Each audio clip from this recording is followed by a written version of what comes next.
সুদের টাকার কর্মী খুব, সুদের টাকার কর্মী অনেক, আর আমার সুদের টাকার এদের কর্মী আমাকে আর সহ্য হয় না।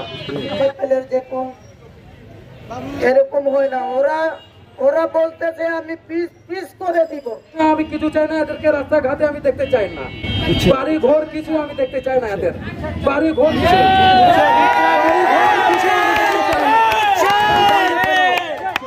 এদের ইচ্ছুক চাই, ইচ্ছুদের কোনো কিছু আমার দরকার নাই, আমার টাকা পয়সা কিছু লাগবে না। পিস পিস করে দিব তো কাকে করবে? আমার ছেলে পেলেরা ঘুরে ফিরা করে, আর মনে করেন ওরা গাঁজা বেচে, ওরা হিরণ বেচে, ওরা সুদ চালায়, ওরা হিরণ বেচে, গাঁজা বেচে, ইয়াবা বেচে, ওদের টাকা আছে। এদের সুদের টাকার কর্মী আমাকে সহ্য হয় না। আমি আমাকে অনেক অত্যাচার আমার সাথে করছে, এরা আগে করছে এখনো করছে আমার সাথে। ধন্যবাদ। দেখি দেখি হাজারটা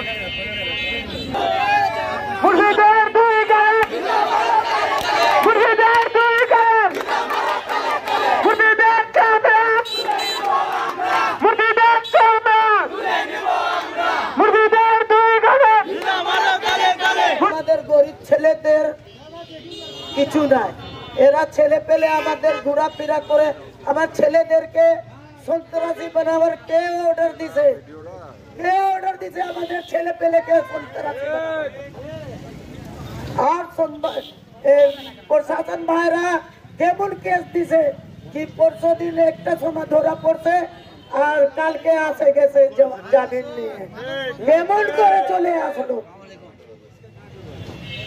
একটা ছেলেকে পুপাই দিছে, আমাকে সাংবাদিক ভাই বি দেখছে, ওইখানে কুন্তলে আমি নিয়ে গেছি, আমার ছেলে পেলে গেছে। আমরা ওর বস্তর ভিতরে সিলাই হয়েছে, উপর থেকে দেখতেছেন উপর থেকে দেখতেছেন বস্তর বি সিলাই হয়েছে। এমন কাটে দিছে, কোপ মারছে, এমন চাপা দিয়ে। ওরা কাঁচায়, ওরা খুন দেখতে দেখতে ওদের অভ্যাস হয়ে গেছে, আর আমাদের তো অভ্যাস নাই। আমি তো মাথা ঘুরে ওখানে হয়ে গেছি, কেমন কেমন করতেছি। আমার সাংবাদিক ভাইরা আমাকে দেখছে ওখানে, আর আমাকে ধমকি দেয়। আমি একটা আগুন লাগাই, ক্যাম্পের আগুন লাগাই, আমি কেস করছি। আমাকে বি আমার বি নিরাপত্তা নাই, আমার বি নিরাপত্তা নাই। আমাকে বি ওরা জান মারতে পারে, পেটের ভুঁড়ি বার করতে পারে, আমারও বার করতে পারে। ওরা এমন লোক। আমি মুখ ভরে কি আর পারি নাই, তো এরা আমাকে ঘেরা করছে, ওর মারা বলতেছে মার। এরা মুর্শিদ আমাকে গলা চিপে ধরছে, সাগর আমাকে পিছনে চোখ দিছে, আমাকে মারছে, এটা এমন চিরছে আমাকে, আর আমি সহ্য করতে পারি নাই। আমাকে চোর মারছে এখানে, আমাকে বক্সিং মারছে এখানে, মুখ দিয়ে হাত দিয়ে এরকম করে লাঠি দিয়ে আমাকে পিঠে মারছে। আর আমি আর কি বলবো আপনাদেরকে। আসসালামু আলাইকুম, অনুরোধ আপনাদের সাথে। তুমি কি চাও মারছে বলে আমি এদের মধ্যে সাক্ষী দেয়, আমি সাক্ষী আজ পর্যন্ত এগুলার আমি সাক্ষীতে এগুলো থাকি না। আমি গরিব, আমার বাবা ভ্যান চলায়, আমি এগুলোতে থাকি না। এদের সঙ্গে আগে আমার লিঙ্ক ছিল, আমি ঘোরাফেরা করতেছিলাম, এই কারণে আমাকে মারছে। এই কারণে মারার জন্য আমাকে এই প্ল্যান করছিল, আমাকে বলতে রোগ কাটে দিবে। তো আমাকে বলতে যে তো সবার ব্যবস্থা হবে, জীবন দেয় এদের সবার ব্যবস্থা হবে, আমাকে বলতেছে, আমাকে থেপ দিয়ে গেছে এরা। এখন তুমি কি চাও? এখন তুমি কি চাও?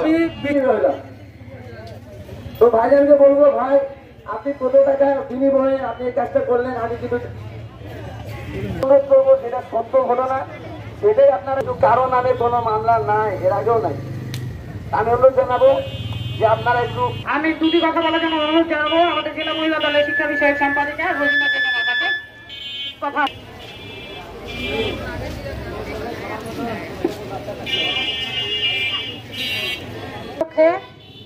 মানববন্ধনে উপস্থিত সবাইকে জানাই আমার সালাম, আসসালামু আলাইকুম। আমাদের 2 নং ওয়ার্ডে যে বিষয়টি হয়তো আপনারা সবাই অবগত আছেন, আমরা এই বিষয়টির জন্য, আমরা এই নির্যাতনের জন্য সবাই মর্মান্তিকভাবে, আমরা আন্তরিকভাবে খুব দুঃখ প্রকাশ করি। এর মূল কারণ কি? নির্মূল করতে পারি। আমরা এই নির্যাতন আমাদের এই আশেপাশের আমাদের শ্রদ্ধেয় বাবা মা চাচা চাচি ভাই বোন যারা আছেন তাদের উপরে হয়তো আর এই নির্যাতন হবে না। তাই প্রশাসনের প্রতি দৃষ্টি আকর্ষণ করে বলবো, আপনারা 2 নং ওয়ার্ডে যে মাদক ব্যবসায়ী আছে আপনারা খুঁটিয়ে খুঁটিয়ে একটি একটি করে ধরিয়ে শাস্তি দিন এবং তাদের নির্মূল করুন 2 নং ওয়ার্ড থেকে। আর আমাদের এখানে যে ছেলে পেলে যে 14 জন ছেলের নামে ওই কসাইপট্টি থেকে অভিযোগ দেওয়া হয়েছে থানায়, এটি ভিত্তিহীন মিথ্যা। এই মামলা কোনো দিনের জন্য ফাইল না হয়, ডগেট না হয়, এই মামলা যেন আমরা না দেখতে পারি আর অভিযোগের জায়গায় যেন থেকে যায়, থানার প্রতি দৃষ্টি আকর্ষণ করে বলছি। জামিন নিয়ে আসে। এখন বর্তমান যে মিঠুনকে আসামি সাগর সে একটু থ্রেট দেয়, যে থ্রেট দেয় এখানে রাখবো না। মিঠুন কি করে সেই কথা আমাদের আসে বলে যে ভাই আপনাদেরকে বলে তারা পিস পিস করে দেয়। সেই কথা নিয়ে আমরা ওর মায়ের কাছে যাই এবং আমাদের এক বড় ভাই আছে উনার কাছে যাই। এখন মিঠুন এই কথাটা কেন বলল, রামদা দিয়ে তার পিঠে আঘাত এমন ভাবে দিল যে মেডিকেলে 36টা সেলাই করছে। এখন মামলা করার পর তারা পালায় যায়। প্রশাসন তাৎক্ষণিকভাবে যায় ওনাকে অ্যারেস্ট করে নিয়ে আসে, কিন্তু কোর্টে যখন ওনাকে উঠায় কোর্ট একদিনে ওনাকে জামিন দিয়ে দেয়। কিভাবে মারতো, হালকা মারছি, ওটাকে পুরো মারে দেওয়ার দরকার ছিল। একটা আসামি যখন ওখানে এই কথাটা বলতে পারে তো সে ঘোড়াঘাটে কি না করতে পারে। তো জামিন আসার পর এখন আমরা আমাদের জানের নিরাপত্তা পাচ্ছি না। পরের টার্গেটটাকে আমরা আর ঘোড়াঘাটে রাখতে চাই না, কারণ সবাই বিভিন্ন কাজে সব জায়গায় থাকে। কেউ রাত 2টার সময় আসে, কেউ রাত 3টার সময়, কখন কোন সময় কোন গলি দিয়ে এরা সন্ত্রাসী, এরা বের হয়ে যে কোনো সময় মারতে পারে। তাই এদেরকে ওদের হাত দিয়ে মানে মুরগি দোকানদার থেকে শুরু করে মুদি দোকানদার, সবজিওয়ালা, কোনো দোকানদার বলতে পারবে না যে তারা ভালো। আর প্রতিটি দোকানে তারা মাল সামান নেবে, মাঠ ডাঙ্গো করবে, টাকা চাইলে মাঠ ডাঙ্গো করে। ওইজনকার নাম বলতেছি আমি। একজন হচ্ছে টেরার, তার নাম হচ্ছে সোনু। তারপরে মুরগি হায়দারওয়ালা, তারা 5 ওয়াক্ত দিনে নামাজ পড়ে। ওদের এমন কোন দোকানদার নাই। প্রথম যখন গন্ডগোল লাগে, যেদিন প্রথম গন্ডগোল সেই দিন আমি ওইখানে উপস্থিত ছিলাম। তারা তাও বটি ছুরা নিয়ে সেই দিনে একজনের আমি নিজের জীবন বাজি রেখে কাউন্সিলর সে কি দোষ করছে, খুব নিরহ একটা ছেলে। আপনারা যদি নিরাপত্তা আমাদেরকে না দেন তাইলে আমরা ওই মনে হয় ওই 5টা ফ্যামিলিতে আমরা ওইখান থেকে মনে হয় আমাদেরকে উচ্ছেদ করতে হবে, আমাদেরকে পাড়ায় যেতে হবে। কারণ কোন সময় মানুষকে আঘাত করে আমাদের ছেলেমেয়েকে আঘাত করতেছে, তারা তাই ওদের জামিন করে বারবার আমাদের আঘাত করে এই জামিন। আসসালামু আলাইকুম। মিঠুনের পক্ষে যিনি মামলা করেছেন তার 2টি কথা আমরা তার মুখ দিয়ে শুনবো, আসলে বাস্তব ঘটনাটা কি।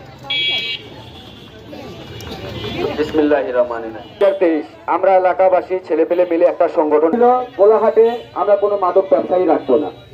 সেটার জন্য গোলাহাটে 23শে অক্টোবরে দুপুর 12টার সময় আমরা একটা মানববন্ধন করি। সেই কথাটা ওদের গায়ে লাগে যায়। এরই জের ধরে যে কোনো একটা ইস্যু নিয়ে তার একটা মারামারি শুরু করে আমাদের সাথে। সেই মারামারিকে নিয়ে আমরা থানায় একটা মামলা করি। সেটা নিয়ে আমাদেরকে অনেক ভয় ভীতি ওরা, তারপরেও আমরা পিছ পা হই নাই।